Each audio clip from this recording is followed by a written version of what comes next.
Internet, the Psychologist Casual Review, and today we're going to be reviewing Questions and Answers on Death and Dying by Elisabeth Kübler-Ross.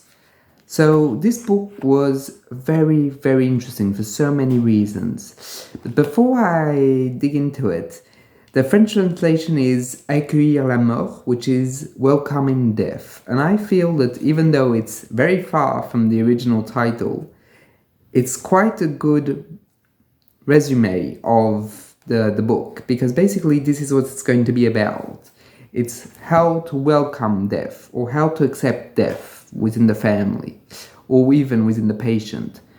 And I felt that this book was wonderful on so many accounts.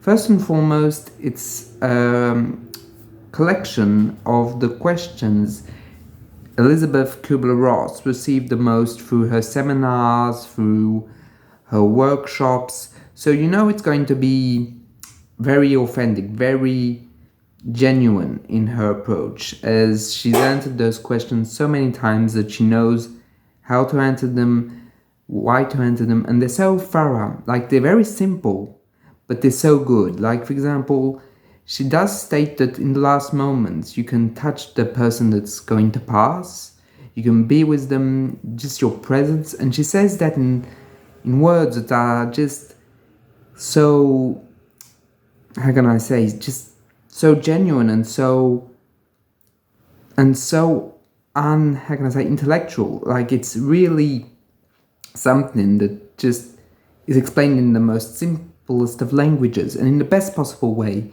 Meaning she's not trying to jargon, she's not trying to show that she knows things.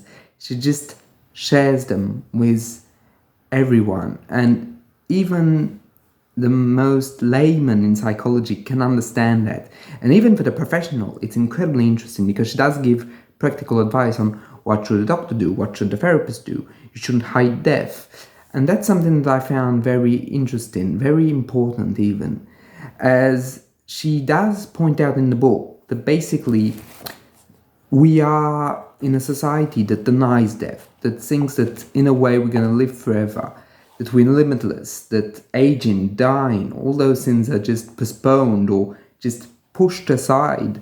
And that's something that is, I think, very true. Our society does deny death in the most profound way, that this is limitless. And basically she says that her whole point is to reinstate death, not as something fearful, not as something that we should be terrified by, but on the contrary, something that is part of life, is part of who we are also. Even though she's not going to go in any philosophical interpretations, she is going to talk about religion and how about her point of view as a psychiatrist changed from a complete atheist to someone that does believe in God or does believe in an afterlife. Of course, I wouldn't go so far as to say that I necessarily share that point of view, but the fact that she transitioned and how she explains it seems just so hopeful. And that's what I loved about this book, is even though the subject is saddening, even if it's hard, it's something that the hope that she puts into the book never goes away. Like, you never feel that the despair that could be associated traditionally with the idea of death. You feel, on the contrary, something that's genuine, something that's, in a way, beautiful, that, yes, it's hard and it's never going to be easy, but it's also part of life, and that people that have gone also leave an imprint, a mark, and that mark is also something that she goes on to state that basically it's also part of those that are left to accept the process, to accept death, and to reflect on it. And she does say that basically the person that's dying also has to grieve their existence, that it's not, except of course if it's sudden death. And she does talk about it in a whole chapter on how the family can deal with it, which was very thorough of her part, because that's the other thing with this book, is that it's incredibly thorough, even though it's in a layman's language, even though there's no jargon. It's just incredibly thorough for the professional, or even I would say for the people that just have lost someone, and can be a really good book to read. especially if the passing is complicated or recent. I would really advise you, if you're interested, to read this book. Of course, it's not an easy read per se, because if you've lost someone, you're going to think about that person when you read the book. You're going to start reflecting on what you wanted to say, what you would not have wanted to say, the moments you shared with a person, the moments you would have wanted to share with them. So all of that can be complicated in the process of grief. But if you feel that you're up to it at an emotional level, I would highly recommend this book. This book is just, I think, an incredible book on how to deal with one of the more tragic aspects of the human condition, and how, in a way, even though it's tragic, sins are not as dark as they seem. Because that's what she makes very evident, that even though death is present, even though it's coming, people, strangely, don't necessarily lose hope. Their hope changes. They're not necessarily thinking that they're going to survive, but they do feel sometimes a sense of closure, of gratitude to have been alive and to have been able to enjoy life. Of course, it depends on the conditions, and you can't think that cannot be done if people are in a coma, let's say, or if they're in such a situation of pain where it just becomes impossible to self-reflect.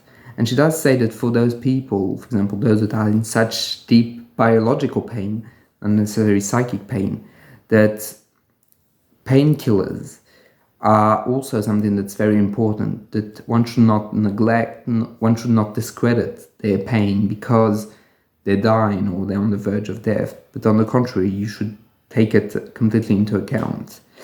And she's also a big proponent of the fact that doctors should not hide death or the possibility of death to their patients. That's also part of the medical profession or the therapeutic profession, than to talk about it, to not shy away from it, to not simply delegate it through ease or for good consciousness, but really to engage in it, explain it, taking the time. And I thought it was a beautiful reminder of how our work as healthcare professionals is also to tackle those subjects, take the time to talk about them with the patients, because that's the other sin. It's not in the book, that's my experience talking, that a lot of times health professionals don't take the time with the patients to explain what's going to happen, to explain the reality of it. It's like in and out consultations where, you got that diagnosis, yes, you have statistically this type of cancer illness, you have those chances of living or dying, and that's what we're going to do. And sometimes it can be brutal.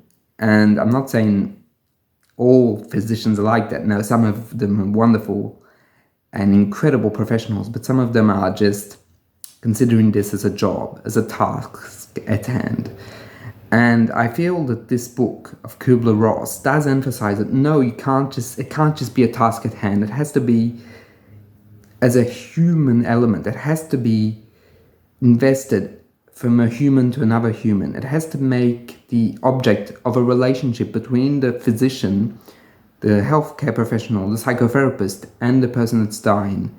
And that relationship is going to make them be able to go through the process, through the motions of the grief of their existence, the fact of saying goodbye to their own lives and to those who have cared for them and who they've loved.